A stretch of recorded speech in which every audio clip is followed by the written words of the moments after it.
A very good afternoon to everyone. So now what we are going to do is we are going to discuss some UPSC polity practice questions. Okay. So these kind of questions that can be asked, everything we are going to do. Okay. So just let us start.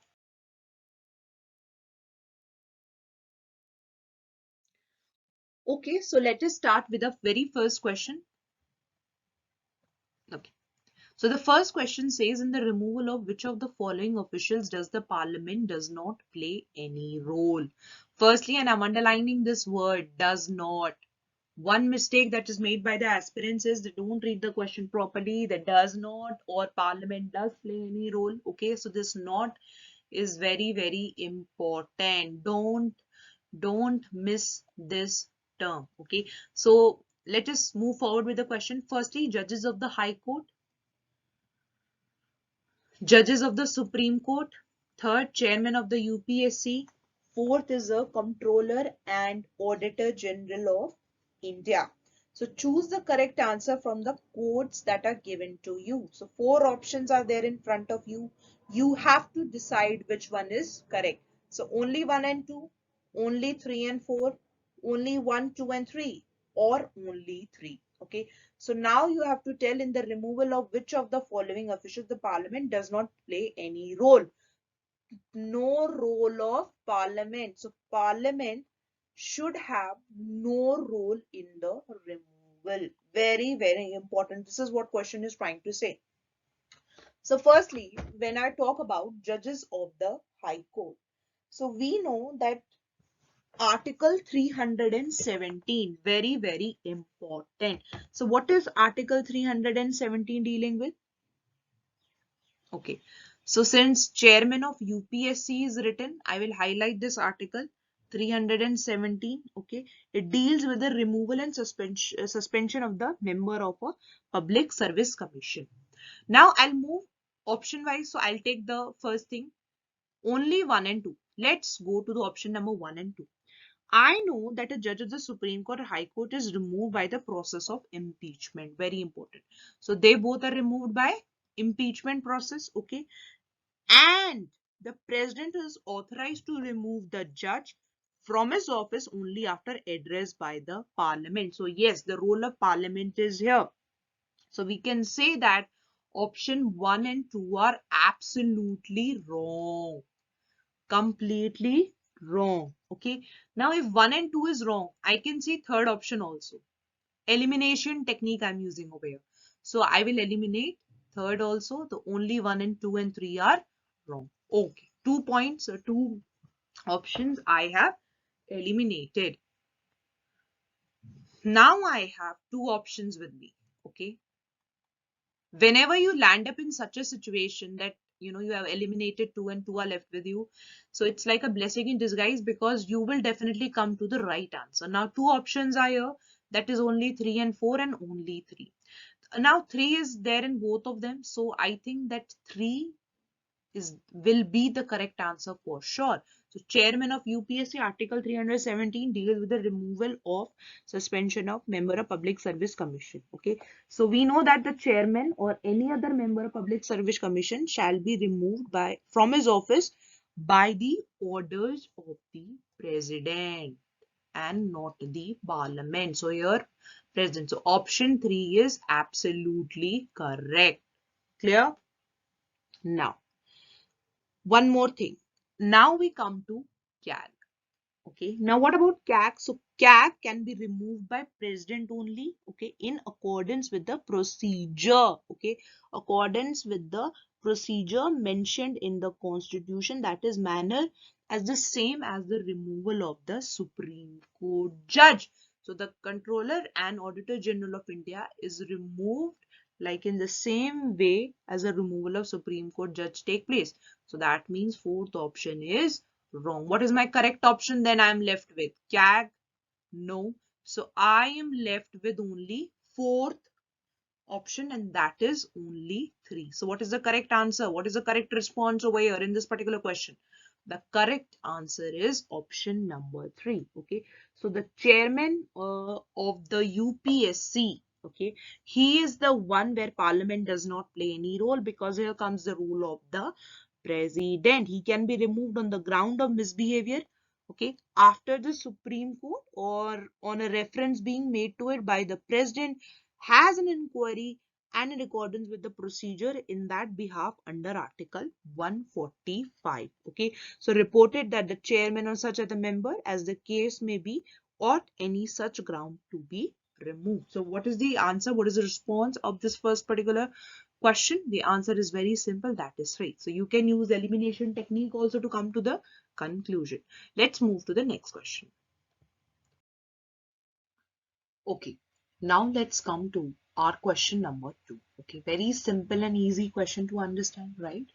Now let us see this particular question. So the question says, which of the following pairs is not correctly matched? Okay, we can find such kind of questions also, okay, in UPSC exam.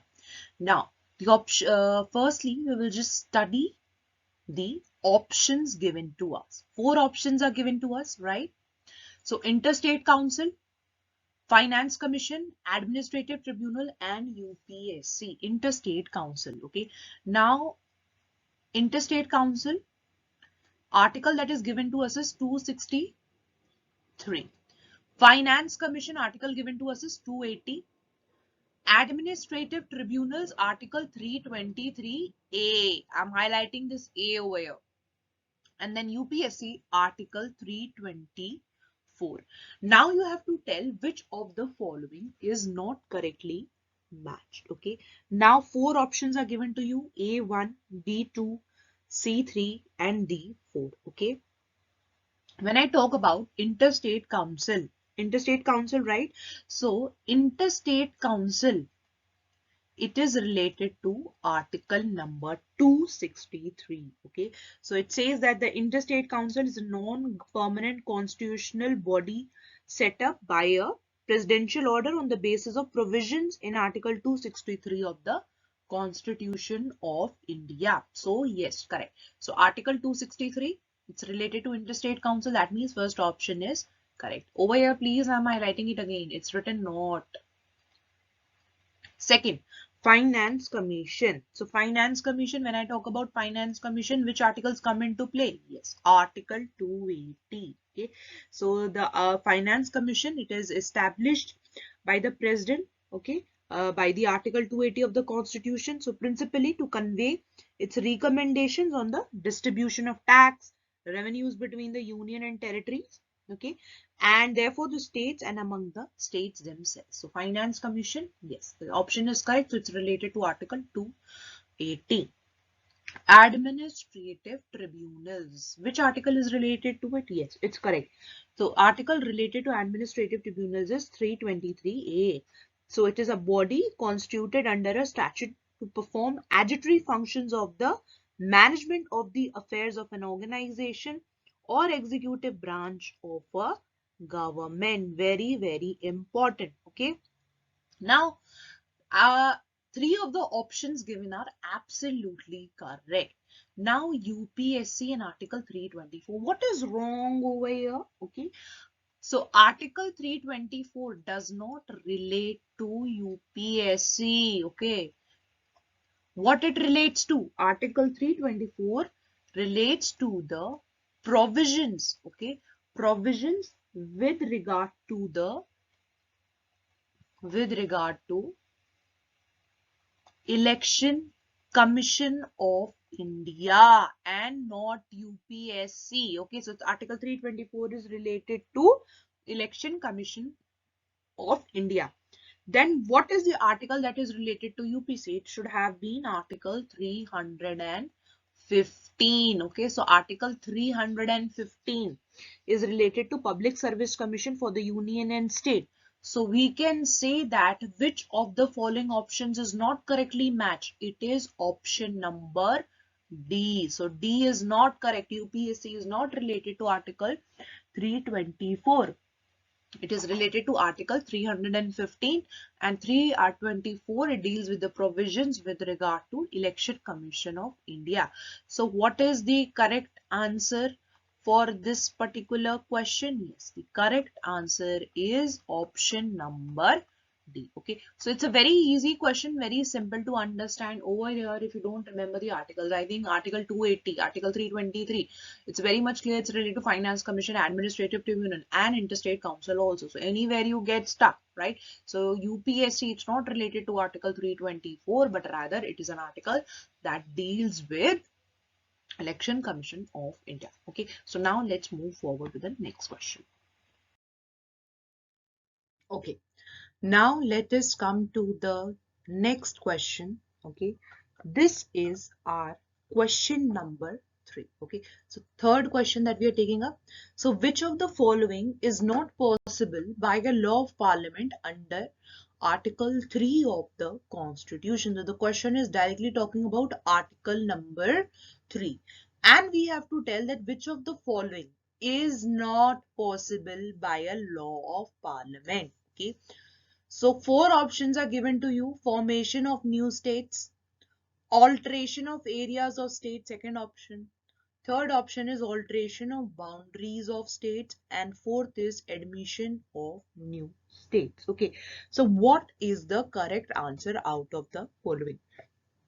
To answer this question, I need to go back to article number 3.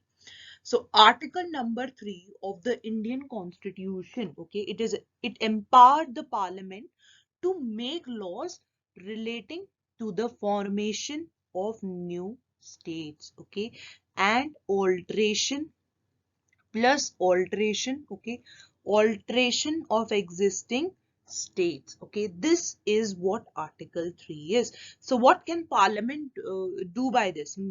Okay, the parliament may by law form a new state. Okay, the parliament can form a new state, 1 point. Okay, by separation of a territory from a state, or by uniting two or more states or part of states. Okay, it can also increase the area of any state. Okay, if it can increase the area of any state, at the same time it can decrease, or I can say rather diminish. Okay, so diminish the area of any state. Very, very important. Okay, and also it can alter the boundaries of any state. So alteration of the states is also possible, and with it, very, very important, alter the name of any state. Okay, so alteration of any name or name of any state is also related to article number 3. Okay,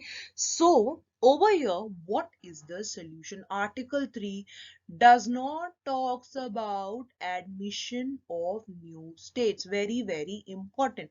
So admission of new state is not related to article number 3. So what is the correct response over here?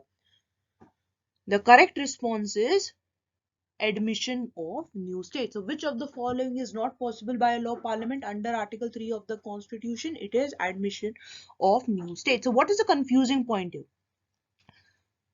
If I talk about article number 2, Article 2 of the Indian Constitution, okay, don't get confused. So Article 2 talks about, it states that the parliament may by law admit new states, okay, into the union or India, or establish new states on terms of it. Okay, so this is very important. So it is related to article number 2. Okay, so addition of state, if I talk about addition of Sikkim, that happened by the 35th and 36th constitutional amendment. So it was by article number 2. So don't get confused.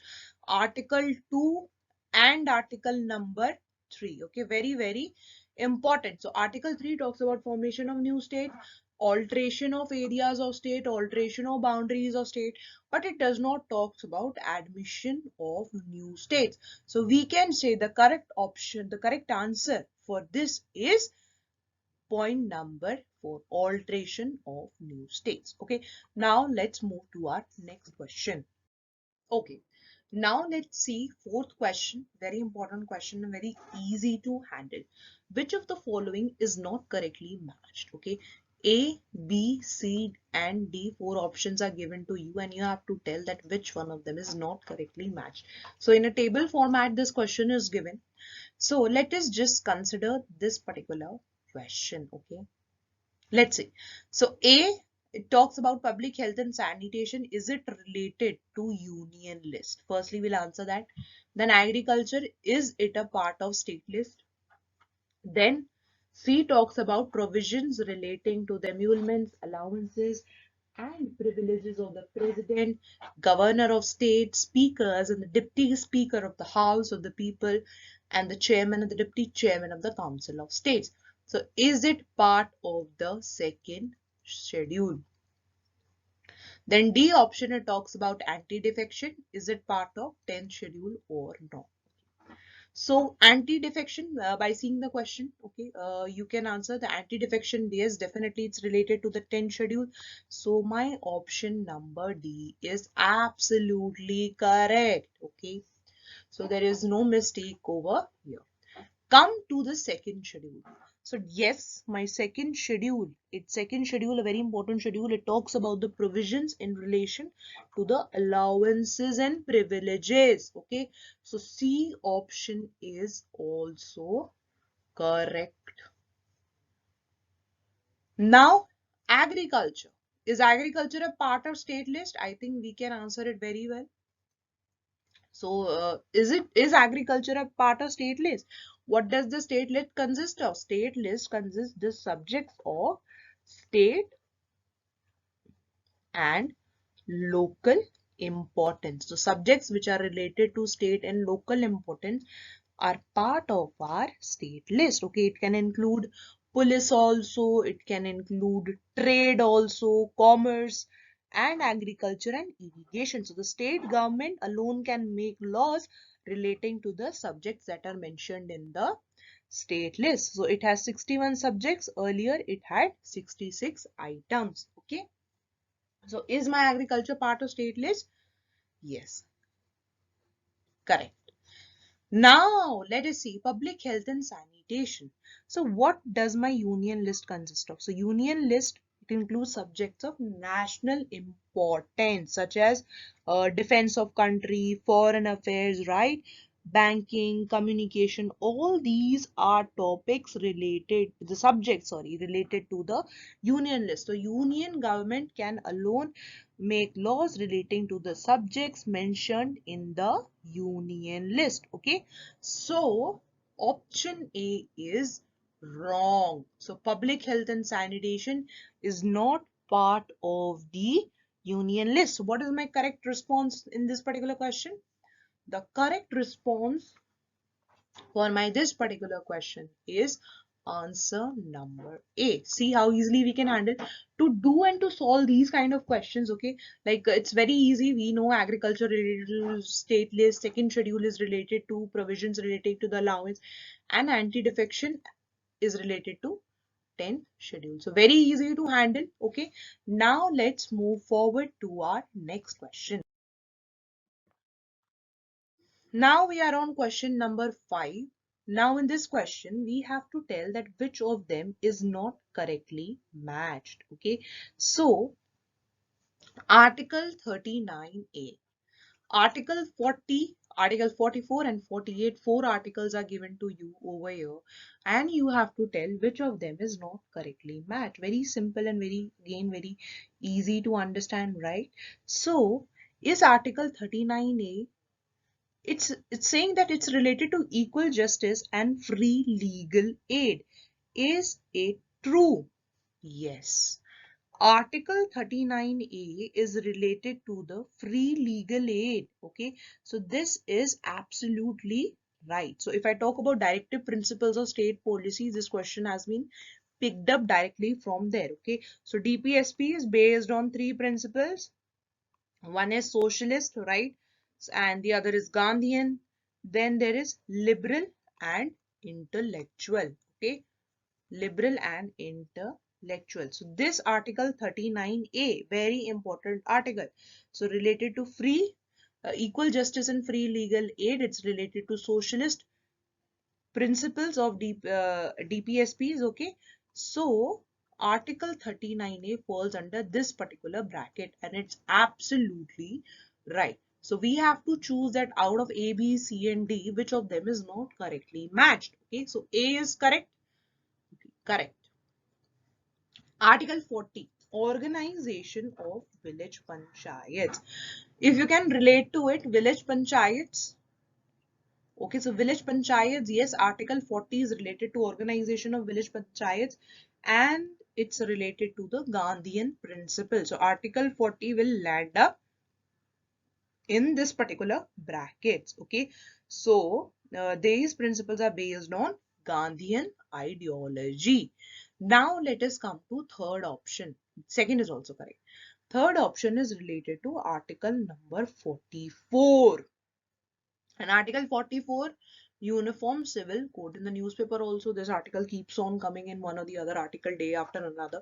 Uniform civil code. Okay, so uniform civil code, it is part of liberal intellectual principles, and yes, C option is absolutely correct. Okay, apart from that, in the liberal intellectual principles, you can find articles such as 44, 45, 48, 48A, 49, 50 and 51. Okay. Now let us talk about option number 4. So obviously if 3 of the options are correct, then one of the options which is not correct is the D option. That is my fourth option. So automatically the answer will come to D. So separation of judiciary from executive. So what is this related to? So when I talk about separation of judiciary from executive, it is part of which particular article? What does article 48 then talks about? Okay, so this is very important. So when I go back to article number 48, what is article number 48 related to? Okay, so article 48 of the Indian Constitution is one of the directive principles which directs the states to make efforts for banning animal slaughtering of cows and calves, okay, and other milch and draught cattle. So article 48 is not related to the separation of judiciary from the executive. Rather, separation of judiciary from executive, it is part of my article number 50. This question is part of UPSC prelims. Okay, so this question has been already asked, that which articles is related to separation of judiciary from executive. Okay, I think it's asked in 2020. Okay, it's part of UPSC prelims question, separation of judiciary from executive. So over here, what is my correct response then? My correct response will be the correct answer is fourth. Okay, so which of the following is not correctly matched? The fourth option is not correctly